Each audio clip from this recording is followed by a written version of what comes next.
యాక్చువల్గా ప్రతి మనిషి తన యొక్క జీవితంలో ఏ పని మొదలు పెట్టినా సరే ఆ పనిని జాగ్రత్తగా మొదలు పెట్టాలి. ఎలా ఉండాలి? జాగ్రత్తగా. జాగ్రత్త ఎప్పుడు వస్తుందంటే, ఇప్పుడు మనకు వర్షం వస్తుంది. వర్షం వచ్చినప్పుడు ఒక రోడ్డు పైన నడుచుకుంటూ వెళ్తాం. వెళ్ళినప్పుడు అక్కడ వాటర్ నిండిపోయి ఉంటుంది. ఏది గోయో ఏదో రోడ్డో తెలియదు మనకి. వెళ్ళినప్పుడు ముందుగా వెళ్ళిపోతూ గోతులో పడి ముందుకు పడ్డం దెబ్బలు తగ్గుతాయి. రెండోసారి వెళ్ళినప్పుడు కూడా అలా వెళ్తావా? ఇంకే బహు కేర్ఫుల్ గా వెళ్తాం. You should be careful. చాలా జాగ్రత్తగా వెళ్తాం. ఎందుకంటే ఆ గొయ్యి ఒక లోతు నీకు తెలుసు, ఆ రోడ్డు యొక్క విధానం నీకు తెలుసు, ఆ యొక్క ప్రణాళికలు నీకు తెలుసు. ఇక్కడ కూడా నీ జీవితానికి ఒకటి గత సంవత్సరంలో జరిగిన అనేకమైన తప్పులు నీకు తెలిసి ఉంటాయి. అవన్నీ కూడా అలాగే వెళ్ళిపోతానంటే కుదరదు. బ్లైండ్ ఫోల్డెడ్ గాని వెళ్ళకూడదు. ఎప్పుడు జాగ్రత్తగా ఉండు. హెబ్రీయులకు రాసిన పత్రిక 2వ అధ్యాయం 1వ వచనంలో అంటాడు ఆయన, కావున మనము వినిన సంగతులను విడిచిపెట్టుకొట్టు కొని పోకుండానట్లు వాటి యందు మరి విశేష జాగ్రత్త కలిగి ఉండవాలను. నేను మీకు చెప్పిన మాట ఏంటంటే, be careful for your spiritual and your personal life. చాలా జాగ్రత్తగా ఉంటాడు. అప్పు తెలియకుండా చేసి అది లాక్కుని పీక్కుని చచ్చిపోతుంటాడు. చాలా జాగ్రత్త. అప్పులు చేయమన్నాడు కొత్త సంవత్సరంలో. చేయకుండా ఉంటుంది కాదు. మరి ఎలాగంటే నీ శ్రమ ద్వారా నీకు ఆయన గొప్ప విశేషమైన ఆశీర్వాదాన్ని ఇవ్వబోతున్నాడు. కొత్త సంవత్సరంలో అక్కడ చెప్పే మాట మొట్టమొదటి, నీ యొక్క ఏ మనిషికైనా ఆర్థిక పరిస్థితి పడిపోతే అన్ని పరిస్థితులు పడిపోతాయి. తెలుసా నీకు? నీ దగ్గర డబ్బులు లేకపోతే నీకు జబ్బు వస్తుంది.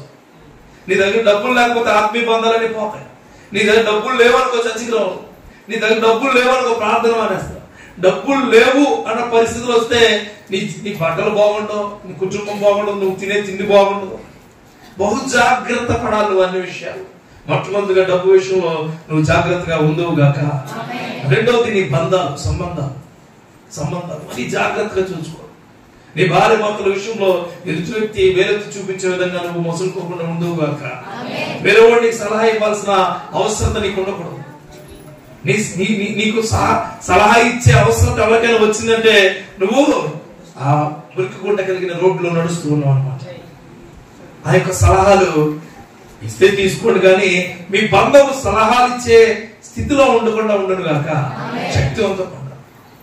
శక్తివంతంగా భార్య భర్త కానీ భర్త ఎండలా భార్య, నీ బిడ్డలు కూడా, నీ బిడ్డలు పడిపోకుండా జాగ్రత్తగా చూసుకోండి. పడిపోకుండా యవనస్తులైన బిడ్డలు పడిపోకుండా చూసుకోవాలి. చాలా జాగ్రత్తగా. ఎంత జాగ్రత్తగా అంటే వాళ్ళు వేసే ప్రతి అడుగు తల్లికి తండ్రికి తెలియాలి. స్తోత్రం కలుగుతుంది. మరి జాగ్రత్తగా, చాలా జాగ్రత్తగా చూసుకోవాలి. ఎందుకు చెప్తున్నానంటే గత సంవత్సరం మీరు అనుభవాలు పొంది ఉన్నారు. అయినా సరే మిమ్మల్ని దేవుడు కాపాడి ఉన్నాడు. దేవునికి స్తోత్రం కలుగుతుంది. ఈ సంవత్సరం నా ద్వారా మీకు చెప్తున్న మాట ఏంటంటే, మరి జాగ్రత్తగా ఉండండి, కొట్టుకుని పోకుండా ఉండండి అన్నాడు ఆయన. ఆ లాస్ట్ ఇయర్ మీరు అలా షఫ్ల్ అయ్యారేమో. ఈ సంవత్సరం స్టబాన్ గా ఉండాలి. హల్లెలూయా. స్టబాన్ చాలా నేను ఏదొచ్చినా ఎదుర్కొంటాను. జాగ్రత్తగా ఉంటాను. వర్షం వస్తే గొడుగు సరిపరుచుకుంటాను. జబ్బు వస్తే నా దగ్గర దాన్ని ఎదుర్కొనే మెడిసిన్ సరిపరుచుకుంటాను. నువ్వు స్టోన్స్ చుట్టూ ఏదైనా స్టోన్స్ వస్తే నేను ఆ స్టోన్స్ ని ఎదుర్కొనే బలవంతమైన దేవుడిని సిద్ధం చేసుకుంటాను. హల్లెలూయా. ప్రతి కార్యానికి ప్రార్థన నీ జాగ్రత్తలు మరింత గొప్పగా చేస్తూ ఉంటుంది. ప్రార్థన లేకుండా ఏది మొదలు పెట్టగలం. దేవుడు లేకుండా ఏది మొదలు పెట్టగలం. మీ ఇంట్లో పెళ్ళైనా, ఇంటి శుభకార్యమైనా, ఇంట్లో దిగటమైనా, లేకపోతే ఇల్లు కట్టుకోవటమైనా, లేకపోతే మీ పిల్లల కాలేజీలకు జాయిన్ చేయించడమైనా, నీ పిల్లలకు పేరు పెట్టడమైనా, నీ డెలివరీ సిస్టమ్ అయినా, ఏదైనా సరే ఎవరు ఉండాలి?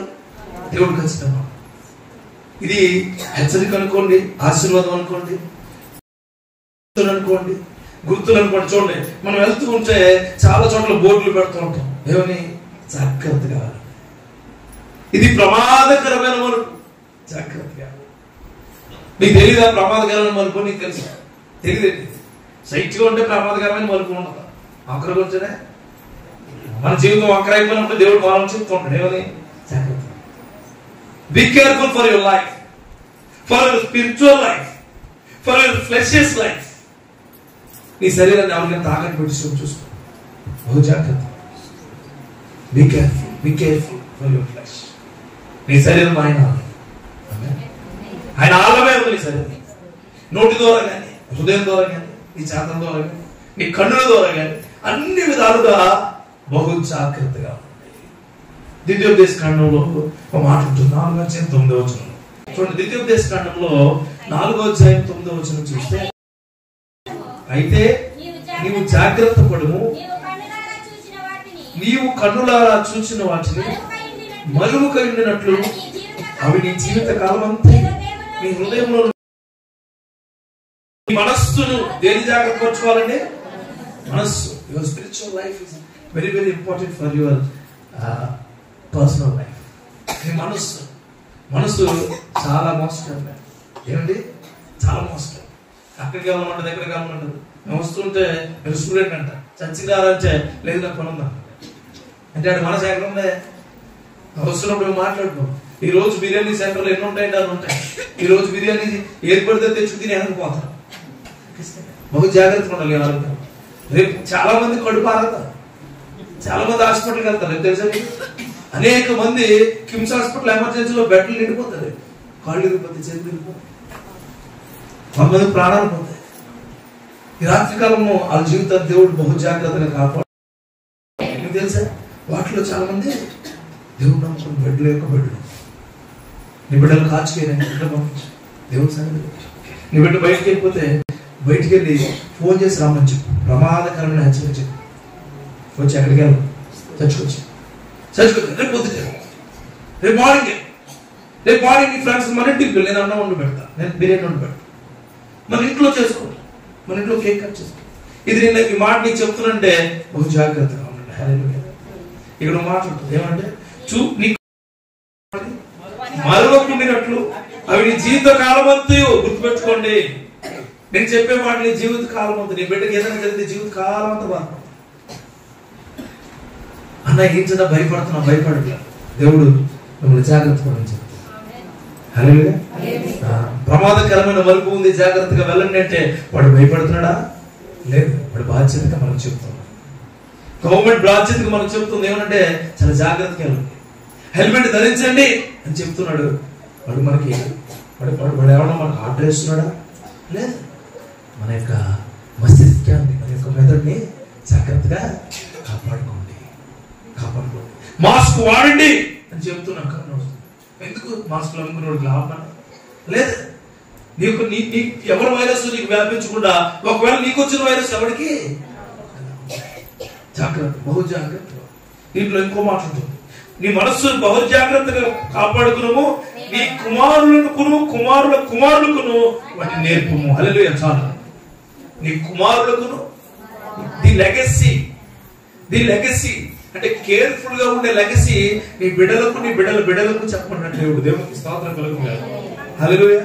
నీ బిడ్డలు ఈ రోజు కేక్ కటింగ్ అని ఏ బాటల్లో పీల్చుకుపోతారు, కనిపించుకోవడం పోతారు. జాగ్రత్త, చాలా జాగ్రత్త, బహు జాగ్రత్త. 2 సార్లు చెప్తున్నాడు బహు జాగ్రత్త. హల్లెలూయా. యెహోషువ 23వ అధ్యాయం 11, 12 వచనాలు చూడండి. యెహోషువ గ్రంథంలో 23వ అధ్యాయము 11, 12. కాబట్టి మీరు మరలా వచ్చింది ఏంటది? బహు జాగ్రత్త పడి మీ దేవుడైన యెహోవాను ప్రేమించవలెను. నీ మనసుకు చెప్తున్నా, బహు జాగ్రత్త పడి నీ దేవుడైన యెహోవాను, బహు జాగ్రత్త పడి తలుపులన్నీ వేసేసుకుని ఇంట్లో ఉండి కాదు. బహు జాగ్రత్త పడి అంటే నీ యొక్క మనస్సును, నీ దేహాన్ని, నీ కన్నులను అన్ని కాల్చుకుని, హల్లెలూయా, ఆ క్రియలను ముందు గాక. చూడండి ఇక్కడ అంటాడు, అయితే మీరు వెనుకకు తొలగి మీ యొద్ద మిగిలి ఉన్న ఈ జనములను హత్తుకొని వారితో బియ్యమని, వారితో మీరు వారితోను సాంగత్యం చేసిన యెడల మీ దేవుడైన యెహోవా మీ ఎదుట నుండి మీ జనములను కొట్టివేయుట. తర్వాత చదువుకోండి ఇంటికి. మరలా 3 సార్లు వచ్చింది చూడండి. ఇక్కడ హెబ్రీయులకు రాసిన పత్రికలో ఆయన అంటాడు మీరు వినినా, ఒకసారి చదవండి, మీరు వినినా, ఇప్పుడే మర్చిపోయారు,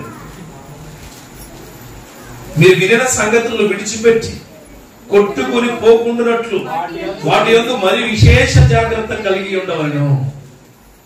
ఇప్పుడు ఏదో వినేసి వదిలే మాట అర్థమైందా? అప్పుడు మాట్లాడి నేను చాలా జాగ్రత్తగా చెప్తున్నాను మీకు ఈ వాక్యం. హల్లెలూయా. చాలా జాగ్రత్తగా. Be careful for your life, for your children, for your spiritual life, for your father. దేవునికి స్తోత్రం కలుగును గాక. For your spiritual things. చాలా జాగ్రత్తగా, చాలా జాగ్రత్త. హల్లెలూయా. దేవుడు ఆ జాగ్రత్త పడే మాట, జాగ్రత్త పడే ప్రార్థన, జాగ్రత్త పడే వాక్యము, జాగ్రత్త పడే సంఘము, జాగ్రత్త పడే సంఘ కాపరి, జాగ్రత్త పడే జీవితము మీ అందరికీ దయచేయను గాక. జాగ్రత్త పడతా ఉన్నాడు. హల్లెలూయా చెప్పండి. మొత్తం ఏంటి మీరు ఏమంటారు దాన్ని గాలి చేసి టైర్లు అయిపోయింది. జాగ్రత్త పడమని చెప్పాను. తప్పని చెప్పనా? మీకేం చెప్పలేదు చెప్పరా? మొత్తం సంవత్సరం అంటే రేపు పొద్దున్న నీకు గొప్పగా జరుగును కాక. నేను ఏం చెప్తున్నానంటే, గోతులు పడిపోయిన రహదారిలో వెళుతూ మనకు తెలియకుండా పడిపోయిన ప్రజలను జాగ్రత్త పడడం చెప్తాను. హల్లెలూయా. యేసుక్రీస్తు వారు కూడా అదే చెప్తారు. ఏమో తెలుసా? పాపం చేయాలి, పాపంలో ఉండగా మీ మనస్సును కాపాడుకోండి, మనిషిగా నిన్ను నువ్వు కాపాడుకో, చుట్టూ ఉన్న వాళ్ళని కాపాడు. హల్లెలూయా. స్తోత్రం కలుగును గాక. నీ బిడ్డలు రెండో మాట, రెండో వచనం హెబ్రీయులకు రాసిన ఎందుకనగా దేవదూతల ద్వారా పలకబడిన వాక్యము స్థిరపరచబడినందున అది ప్రతి అతిక్రమము అవిధేయత న్యాయమైన ప్రతిఫలము పొంది ఉండగా. చాలు. అంటే ఇక్కడ మనం చెప్తుందని గమనించబడే కార్యాలు జరగదు. అంటే జాగ్రత్త పడమన్నాను కదా. రెండో మాట ఏంటంటే ప్రతి విషయం ముందు గమనించాలి. దేవదూత నీకు కొన్ని మాటలు చెబుతూ ఉన్నప్పుడు నువ్వేం చేయాలి? గమనించుకోవాలి. దేవదూత ఎక్కడ చెప్పుద్దండి? మా ఇంటికి తెల్లబట్టలు వేసుకుని మా పాప అవుతుంది అనుకోమాక. దేవదూత అంటే మా నోటి నుంచి చెప్పే మాట. హల్లెలూయా. ఆ మాట యందు ఏమన్నాడు? పలకబడిన వాక్యము స్థిరపరిచబడినందున ప్రతి అతిక్రమమును అవిధేయత న్యాయమైన ఫలము పొంది ఉండగా. హల్లెలూయా. ఆ క్రియలు నీ జీవితంలో జరుగును కాక. అంటే బేసికల్ గా కొంతమంది కొన్ని గమనించుకోవాలి వాళ్ళ జీవితంలో జరిగే. గమనించడం అంటే ఏంటి? మళ్ళీ రోడ్డే ఏం గమనించుకోవాలా? జాగ్రత్తగా వెళ్ళలేదు, మూతుపళ్ళు రాలిపోయినాయి. నేను గమనించుకుని వెళ్తే చాలా రావడం. గమనించుకుని వెళ్తే ఏమి కాదు. పరీక్ష ఫెయిల్ అయ్యావు. ఎందుకు ఫెయిల్ అయ్యావు? ప్రతిరోజు చదువుకున్నట్టుంటే పరీక్ష ఎందుకు ఫెయిల్ అవుతావు? అప్పులు అయిపోయావు. ఎందుకు అప్పులు అయిపోయావు? నీకు ఇచ్చిన దేవుడు ఇచ్చిన పని సరిగా చేసుకోకపోతే అప్పులు అవుతావు. నీ భార్య మాటను, నీ తల్లిదండ్రుల మాటను, నీ కుటుంబం మాటను గమనించుకోవట్లేదు. నువ్వు నీలో జరిగే పాపపు కార్యాలు గమనించుకో. ప్రతి అపవిత్ర కార్యము గమనించుకునే క్రియానికి ఇచ్చిన కాక. ఖచ్చితంగా చదువుకునే పిల్లలు మీరు చాలా మంది అడుగుతుంటారు, అన్న నాకు బ్యాక్లాగ్స్ ఉన్నాయి. బ్యాక్లాగ్స్ ఎందుకుంటాయి? నువ్వు బ్యాక్ బెంచ్ లో కూర్చుంటుంటాయి. నీకు బ్యాక్లాగ్స్ ఎందుకుంటాయి? బ్యాక్లాగ్స్ ఎందుకుంటాయి? బ్యాక్ లో ఉంటావు ఎప్పుడు, అందుకే బ్యాక్లాగ్స్ ఉంటాయి. ఫ్రెండ్స్ ఉంటారా? బుక్ తీసిన వెంటనే నువ్వు చదివినట్టుగా ఎవడో చదవలేడు అనుకుని దేవుడు కృపను అందుకోవాలి. Praise the lord. ఇల్లు మొదలెట్టినాడు అన్న, నేను 12 సంవత్సరాలు 10 సంవత్సరాలు ఇల్లు అవ్వట్లేదు అన్న అంటే ఇల్లు అవదని మొదలెడతావు. గమనించుకోవట్లేదు. ఇల్లు ఏమవుదని నా దగ్గర డబ్బులు ఈ ఇల్లు అవదని మొదలెడతావు. అలా మొదలెట్టడం ఏది కూడా అవదు. గమనించుకో. దేవుడి దగ్గరకు వస్తావు, స్వస్థ కార్యం జరగాలనుకుంటావు, ఇది తగ్గదు. ఈ జ్వరం ఎప్పుడు ఉండేదే తగ్గదు. గమనించుకో. గమనించుకొని జీవితాన్ని గమనించుకొని ఆర్థిక వ్యవస్థ అడుగులు దేవునికి స్తోత్రం కలిగి.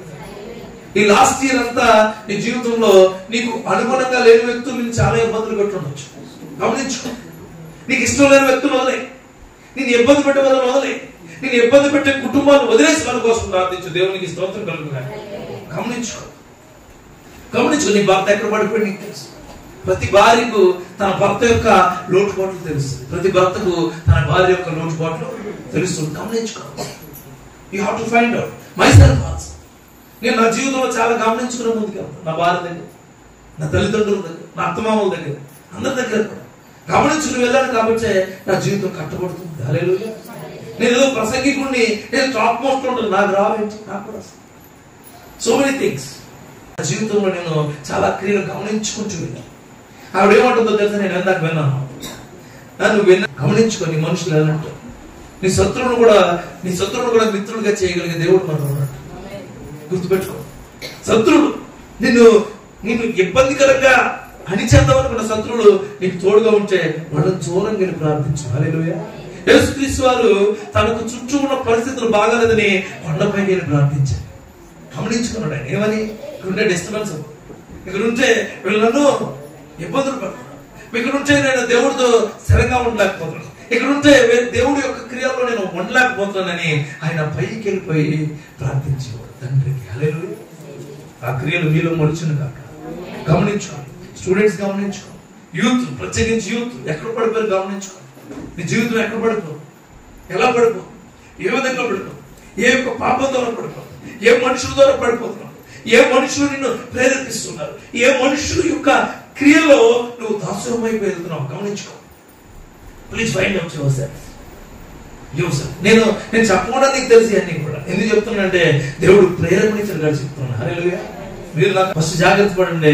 రెండోది గమనించుకోండి. 2వ వచనం చూద్దాం. గలతీయులకు రాసిన పత్రిక 3వ అధ్యాయం 9వ వచనం. గలతీయులకు రాసిన పత్రిక. మీరు అందరూ కట్టబడతారు. మళ్ళా చెప్తున్నాను, అందరూ కట్టబడతారు. కాబట్టి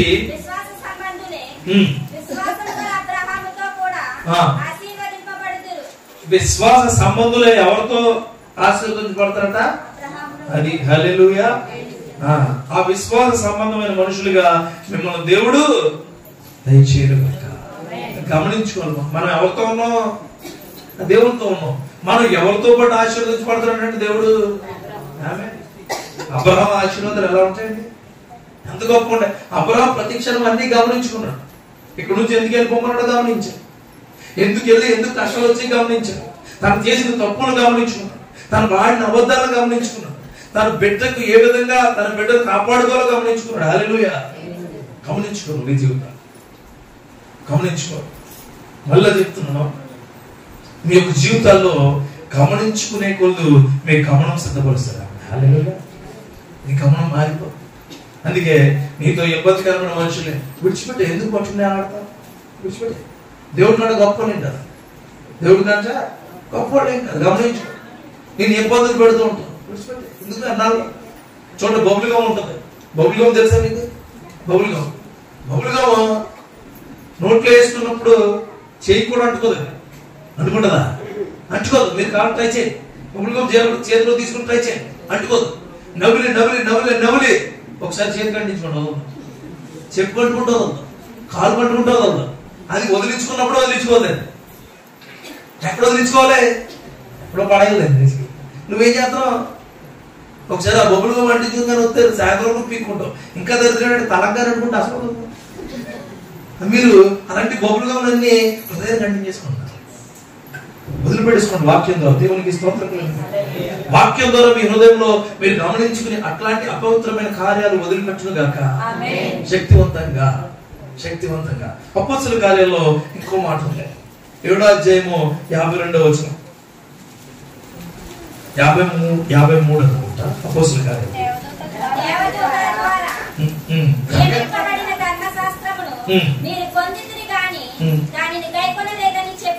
అది ఏంటంట? దేవదూతల ద్వారా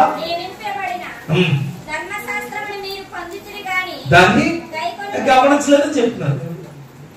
మీకు బైబిల్ ఉంది. బైబిల్లో వాక్యాలు మీరు గడి చెప్పండి. బైబిల్ ఉంది. బైబిల్లో వాక్యాలు గమనించండి. సంఘం ఉంది. సంఘంలో క్రియలు గట్టి చెప్పండి. గమనించండి. వాక్యం చెప్తున్నారు ప్రతిసారి అన్నగారు. మీరు నారాయణ వచ్చి వాక్యం వద్దు చించుకుని అభిషేకంతో చెప్తున్నాం. మీరు ఈ రోజైనా గమనించండి. హల్లెలూయా. కొత్త సంవత్సరంలో నీకు ఇచ్చే వాగ్దానాలు 3. హల్లెలూయా. సంఘానికి మొత్తం ఇస్తున్న వాగ్దానం. 1 జాగ్రత్త పడండి. 2వది గమనించుకోండి. నువ్వేం మాట్లాడుతున్నావు, ఎలా ఉన్నావు, ఏ విధంగా. ఆ గమనమైన క్రియలు నీ యొక్క జీవిత గమ్యాన్ని మార్చేస్తాయి. Praise the lord. 2వ రాకడ వచ్చినప్పుడు నువ్వు గమనించుకున్న ప్రతి కార్యాన్ని నెరవేర్చబడును గాక. చూడండి, నీ నుంచి వదిలి వెళ్ళిపోయిన వ్యక్తుల కోసం వదిలేయమన్నాడు కదా. అన్న ఎందుకు వదిలేయమన్నాడు? వదిలివేయబడిన వాళ్ళు మళ్ళీ వస్తుంది దగ్గరికి. Praise the Lord. నేను పట్టుకుని పీడించే చాలా క్రియలు వదిలిపెట్టేసి కొంతమందికి బ్యాక్ అటెండెన్స్ వదిలే. ఎందుకు? ఇక్కడ కూర్చున్న వాళ్ళు కూడా ఉండొచ్చు. బెట్టింగ్ వేస్తారు. క్రికెట్ మ్యాచ్ అయితే బెట్టింగ్ వేస్తారు. అది 10 రూపాయలు ఉండొచ్చు, 20 రూపాయలు బెట్టింగ్ వేస్తారు. కొంతమంది 10 రూపాయలు ఉంటే ₹1,00,000 బెట్టింగ్ వేసి కూడా ఉన్నారు. ఇక్కడ ఉన్నారు వాళ్ళంటే చాలా జాగ్రత్తగా గమనించుకో.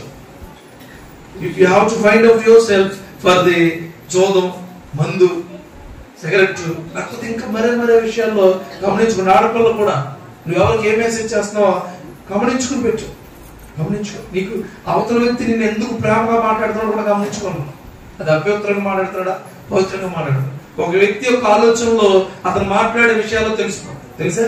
నీకు ఫస్ట్ తేనె పెడతాడు. తేనెకి ఎంత కత్తి ఉండదు. తేనె బాగుందని నాకేస్తే ఏమైంది? కత్తి తెగుద్ది. గమనించుకో. ఏ మనిషి అయినా నిన్ను చాలా క్లోజ్ గా ప్రేమగా మాట్లాడుతున్నాడంటే వెనక చాలా పెద్ద గొయ్యి ఉంటుంది. చాలా పెద్ద గొయ్యి. వ్యభిచారి యొక్క ఆలోచన ఎలా అవుతాయట? వాళ్ళు ఎవరు చేయించినా రాదు, అది ఎవడెవరో నీకు మళ్ళా చేయి. గమనించుకో. నీ పరిస్థితులు, నీ కుటుంబాలు, నీ కుటుంబ పరిస్థితులు మార్చబడను కనుక ప్రత్యేకించి యవనస్తులు, అమ్మాయిలు, అబ్బాయిలు చాలా గమనించుకోవాలి. వాడెవడో స్టేటస్ పెట్టి మనం పెట్టేస్తాం. వాడెవడో ఎక్కడికి వెళ్తానని మనం పెట్టేస్తాం. రేపు చూడండి, పనికి వాళ్ళందరినీ విష్ చేస్తారు దేవుడు తప్ప. పనికి వాళ్ళందరికీ హ్యాపీ న్యూ ఇయర్. ఏం మారిపోతుంది హ్యాపీ న్యూ ఇయర్? నాకు అర్థం కాదు. ఏం మారిపోతుంది? జుట్టుకుని ఎండకపోతుంది. క్యాలెండర్ లో డేట్ మారుతుంది. నీ బండి సర్వీసింగ్ చేయిస్తాం, కారు సర్వీసింగ్ చేయిస్తాం, ఇల్లు సర్వీసింగ్ చేయించుకుంటాం. చుట్టూ ఉన్నాయని సార్ నువ్వు సర్వీసింగ్ వెళ్ళవు. దరిద్రం ఏంటంటే నువ్వు సర్వీసింగ్ చేసుకో. నువ్వు సర్వీసింగ్ ఎలాంటి అంటే నాలాంటి వచ్చేయాలి నీకు సర్వీసింగ్. గమనించే క్రియలు నీ జీవితంలో జరుగును గాక. చాలా శక్తివంతమైన మాటలు. 2 మాట చెప్తాను. తర్వాత మీరు చేసేది చేయండి, కానీ ఆ సంతోషం వేరే ఉంటుంది. మళ్ళీ ప్రైజ్ లో ఆ సంతోషం చాలా గొప్ప. మూడో వచనం చదవండి మళ్ళీ. ఏప్రిల్ 10. ఇంత గొప్ప రక్షణ మనము నిర్లక్ష్యం చేసిన కదా ఎలాగో తప్పించుకుందాము? క్వశ్చన్ మనం గుర్తుపెట్టుకోండి. క్వశ్చన్ మనం తర్వాత అట్టి రక్షణ ప్రభు బోధించడం చేత ఆరంభమై దేవుడు తన చిత్తానుసారంగా సూచన క్రియల చేతను, మహత్కార్యముల చేతను, నానా విధమైన అద్భుతముల చేతను, వివిధమైన పరిశుద్ధాత్మ వరముల చేతను అనుగ్రహించడం చేతను వారితో కూడా సాక్ష్యం ఇచ్చుండగా వినిన వారి చేత మనకు దృఢపరచబడను. చాలా చాలా సార్లు వచ్చి చాలా వాగ్దానాలు ఇచ్చి దేవుడు పరిశుద్ధాత్మ చెప్తారు, కానీ మీరు అవి ఆ టైంలో వింటారు, తర్వాత మర్చిపోతారు. నానా విధమైన మహత్కార్యములు దేవుడు మాత్రమే అద్భుతములుగా కురిపించును గాక. గుర్తుపెట్టుకో, నీ జీవితంలో గొప్ప కార్యాలు యేసు నామములో జరుగును గాక. రెండోది క్వశ్చన్ మార్క్ చెప్పాను కదా, ఎలాగూ తప్పించుకుందును. క్వశ్చన్ మార్క్ ఎప్పుడు వచ్చినా ఆలోచించి ఆన్సర్ రాయాలి. దేవునికి స్తోత్రం కలుగును గాక. You have to think and answer. మూడోది ఏంటంటే ఆలోచించే వ్యక్తులుగా ఉండాలి. You have to think your self. ఆలోచించాలి. ప్రతిదీ ఆలోచించేది. మన ఇక్కడ అంటున్నాడు ఆయన, అట్టి రక్షణ ప్రభువును బోధించడం చేత ఆరంభమై. ఎక్కడ ఆరంభమైందంటే నీకు రక్షణ బోధనలో, అంటే సంఘ కాపర దగ్గర ఆరంభమైంది. గుర్తుపెట్టుకో. ఈ రోజున దేవుడు అంటే చాలా ఇష్టం, చర్చ్ అంటే చాలా ఇష్టం, సంఘ కాపర అంటే చాలా చూడండి, చాలా చిన్న మాట అంటే భరించడం, చిన్న క్రియలు అంటే చూడండి. నీకు రక్షణ అనుభవం అన్నది బోధ నుంచే మొదలవుతుంది. క్రైస్తవం బోధ, చాలా రక్షణ అనుభవం బోధ నుంచే మొదలైంది. అందుకని క్రీస్తు సంఘము సేవకుడు చాలా ప్రశస్తం. హల్లెలూయా. ఆలోచించుకో, నీ ఆరంభం గొప్పగా ఉండాలి. రేపటి దినాన్ని ఆరంభము శక్తివంతంగా ఉంటుంది కాక. ఇక్కడ ఇంకో మాట ఉంటుంది చూడండి, దేవుడు తన చిత్తానుసారముగా సూచన క్రియల చేతను. ఎంత చెప్పాను మీకు, ఏమాట జాగ్రత్తగా ఉండాలి. నీ బిడ్డలను జాగ్రత్తగా కాచుకొని, భర్తను జాగ్రత్తగా కాచుకొని, ఇంటిని జాగ్రత్తగా కాచుకొని చెప్పారుగా, సూచన క్రియల మూలంగా చెప్పే మాట ఇది. హల్లెలూయా. ఆ సూచన క్రియలో నీ జీవితం నిలబడను గాక, నిలబడను. ఇంకొక మాట చూడండి ఇక్కడే, మహత్కార్యం. మహత్కార్యం అంటే ఏంటి? కార్యం వేరు, మహత్కార్యం అంటే ఏంటి? మహత్కార్యం అంటే నీకు ఇంకెప్పుడు జరగలేని కార్యం. దేవునికి స్తోత్రం కలుగును గాక. నీ జీవితంలో ఎప్పుడు జరగలేని కార్యము నీకు జరుగుతుందో ఆలోచించు. ఎలా జరుగుతుంది అంటే దేవుడు పరిశుద్ధాత్మ ద్వారా తన చెప్తున్న వల్ల ఎలా జరుగుతుంది అంటే చూడండి, నానా విధములైన అద్భుతముల చేతను. చూడండి, నానా జాతి శబ్దాలు ఉండటం అంటే ఏంటి? అన్ని శబ్దాలు దాంట్లోనే ఉంటాయి. చూడండి, ఆల్రెడీ మన ఫోన్ నెంబర్ ఒకటి ఉంది మనకు పెట్టేసారు మొత్తం అన్నింటికీ అదే. దాని పేరేంటి? దాని పేరే స్పందన అని పెట్టు. తెలుసా? స్పందన అంటే ఏంటి? అన్ని కంప్లైంట్లు అక్కడే ఉంటాయి, అదే ఒకటి ప్లాట్ఫామ్. అక్కడికి వెళ్ళిన తర్వాత ఎవరికి ఏదైతే అది డిస్ట్రిబ్యూట్ చేస్తున్నాం. అంటే ఏంటి? ఒకటేమో పంచాయతీరాజ్, ఏదో పంచాయతీరాజ్, పోలీసు, ఎవరికి డిస్ట్రిబ్యూట్. మళ్ళీ అదే స్పందన నుంచి నీకు రిజల్ట్ ఇస్తున్నాను. ఏంటి? ఇది క్లీన్ అయింది. దేవుడి నామంలో కూడా అదే జరుగుతుంది. దేవునికి స్తోత్రం. ఇక్కడ నుంచి వచ్చినాయి అన్నీ ఈ మాటల నుంచి. ఎంతో మంది క్రైస్తవులు ఆలోచించి ఆలోచన క్రియలతో ఇప్పుడున్న పథకాలు కానీ అన్ని పెడుతున్నారు. దేవునికి స్తోత్రం. ఆలోచన ఎక్కడి నుంచి వచ్చింది? దేవుడు క్రైస్తవుల ఉన్నట్టు ఎక్కడి నుంచి వచ్చింది? అక్కడి నుంచి వచ్చింది. ఒకరికి రక్తం ఇవ్వాలనే ఆలోచన ఎక్కడి నుంచి వచ్చింది తెలుసా? రెడ్ క్రాస్ దగ్గర నుంచి వచ్చింది. వాళ్ళు బైబిల్ తీసుకున్నది ఆలోచించి పెట్టిన పదమే red cross society of India. దేవునికి స్తోత్రం. హల్లెలూయా. నానా విధములైన దేని వల్ల అద్భుతములు చేతను. హల్లెలూయా. నువ్వేమనుకుంటావు తెలుసా? ప్రభువా నాకు తలపోటు వస్తుంది, ఓన్లీ తలపోటునే తగ్గించాను. లేదు, తలపోటు తగ్గించేవాడు అన్ని తగ్గించేస్తాను. ప్రభువా కొంతమంది, ప్రభు నాకు మోకాలు నొప్పులు ఉన్నాయి, మోకాలు నొప్పి కూడా తగ్గిస్తుంది. మోకాలు నొప్పులకి ఇంకేం వెళ్ళవా?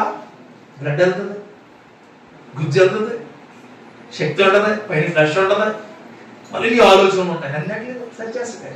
నానా విధములైన హల్లెలూయా. ఆలోచించు అంటారు. ప్రభాను నువ్వు లేవనెత్తు, ఉన్న చోట నుంచి బైక్ లేవనెత్తే చచ్చిపోతారు బాబాయ్ అంటారు. లేవనెత్తు అంటే ఏంటో తెలుసండి? ఆర్థికంగా, ఆరోగ్యంగా, కుటుంబపరంగా, ఆత్మీయపరంగా అన్ని విధాలుగా లేవనెత్తే దేవుడు మనకు తోడుకున్నాడు. ఆలోచించండి. ఎలాగంటే నానా విధమైన అద్భుతాలు దేవుడు నీకు చేయరు. హల్లెలూయా. ఇంకో మాట ఉంటుంది అక్కడే, పరిశుద్ధాత్మ వరములను అనుగ్రహించక చేతను. ఆపండి. చాలా పరిశుద్ధాత్మ క్రియలు మీరు చూసి ఉంటారు మీ జీవితంలో ఈ సంవత్సరం అంతా కదా. అవి సాక్ష్యం ఇవ్వాలి ఈ నైట్. మీరు ప్రైజ్ ది లార్డ్ అనగా గట్టిగా ఏం చెప్పమంటారు? సాక్ష్యాలు ఉంటాయి, చెప్పాలి. మీ సాక్ష్యం అంటే సాధారణంగా వెళ్ళిపోతున్న క్రియల్లో సర్వసాధారణంగా అద్భుతంగా జరిగేది. దేవునికి స్తోత్రం కలుగు. అది సాక్ష్యం. చెప్తున్నాడు తర్వాత చెప్తున్నాడు. చూడండి ఏమో చెప్తున్నాడు? వివిధమైన పరిశుద్ధాత్మ వరములను అనుగ్రహించండి అతను. హల్లెలూయా. మరి ఈయన మీరు అనుకోవచ్చు, ఆత్మాన్ని ఆయన ఎందుకు పిలుస్తారు? ఆయన వరమది ఎందుకు పిలుస్తున్నాడు నాకు తెలియదు. Praise the Lord. మీరు అనుకోవచ్చు కొంతమంది, ఆత్మాన్ని ఆయనే పిలాలా? కొంతమంది మాట రాదు. మీ ఆత్మాన్ని ఆయన కొత్త పిల్లడు, కొత్త కాదా? కొత్త దేవుడిని పిల్లలు, కొత్త బైబిల్ వస్తుంది ఏమైనా వాక్యం మారదు. దేవునికి స్తోత్రం కలుగును. హల్లెలూయా. గుర్తుపెట్టుకోండి ఈ మాటలు. మీరు ఏమో చివరికి ఇంకో మాట చెప్పండి. వారితో కూడా సాక్ష్యం ఇచ్చుచుండగా వీధి వారి చేత మనకు దృఢపరచబడెను. సాక్ష్యం ఇస్తూ ఉండగా ఎవరైతే విన్నారో వాడు ఈ సాక్ష్యం ఎట్లా ఉండాలా? దృఢపరిచేదాన్ని ఉండాలి, దృఢపరిచేవాడి ఉండాలి. ఈ మూడు నీ జీవితం ఉండాలి ఖచ్చితంగా. మొట్టమొదటిది బి కేర్ఫుల్, జాగ్రత్తగా ఉండండి. రెండోది బి థింక్ఫుల్, ఆలోచించుకోండి. మూడోది తప్పేది మళ్ళా. రెండోది ఏంటి? గమనించుకోవాలి. మూడోది ఇంకొక వాక్యం తెలుసు. యోహాను సువార్త 4:40. యేసు సూచక్రియలను మహత్కార్యములను చూడకుంటే మీరెంత మాత్రము నమ్మరని అతనితో చెప్పాను. చాలు. దేవుడి యొక్క సూచక్రియలు చూడకుండా ఉంటే మీరు దేవుణ్ణి నమ్మరు. ఆలోచించుకోండి. దేవుడు ఆ మహత్కార్యములు మీ జీవితంలో మొలిపించును గాక. నీ ప్రారంభం ఇప్పుడే మొదలవుతుంది. నీ ప్రారంభం ఎలా ఉండబోతుంది? జాగ్రత్తగా ఉండదు. నీ ప్రారంభం ఎలా ఉండబోతుంది? గమనించుకునే విధంగా ఉండదు. నీ ప్రారంభం ఎలా ఉండబోతుంది? ఆలోచించుకుంటే. ఈ సంఘంలో జాగ్రత్త పరులుగా ఉండేది కాక, గమనించుకునే వారిగా ఉండేది కాక. ఒక మాట చెప్తాను, గమనించుకునే దాంట్లో కూడా ఏ వాక్యం ఎక్కడ నిలబడుతుందో గమనించుకోండి. చుట్టూ పరిస్థితులు ఎట్లా ఉన్నా మన దృష్టి వాక్యం మీద ఉండాలా? చుట్టూ పరిస్థితులు ఎలా ఉన్నా మన దృష్టి సేవకుడు చెప్పే మాటల మీద ఉండాలా? చుట్టూ పరిస్థితులు ఎలా ఉన్నా మన దృష్టి పరిశుద్ధాత్మ దేవుడు మనకు అందించే మాటల మీద ఉండాలా? అట్టి భాగ్యాన్ని నీకు దయచేయను కాక. ఇంకోటి గమనించే దానిలో ఇది చెప్పి ముగిస్తాను. వాక్యము సంఘము నీకేమిస్తుందో నువ్వు గమనించుకోవాలి. ఎవరో ఒకడు బుడబుక్కలోడు వచ్చి ఇక్కడ నీకు నీయత్తనంటే వెళ్ళిపోమా. నీకోసం ప్రార్థించే సంఘము, నీకోసం పాటుపడే సంఘము, నిన్ను నడిపించే సంఘము, నిన్ను గొప్పగా చేర్చుకునే సంఘము, నీకు అన్ని విధాలుగా నీకు తోడ్పడే సంఘము నీకుంది, సంఘ కాపురి నీకుందని గమనించుకోండి. దేవునికి స్తోత్రం. ఇది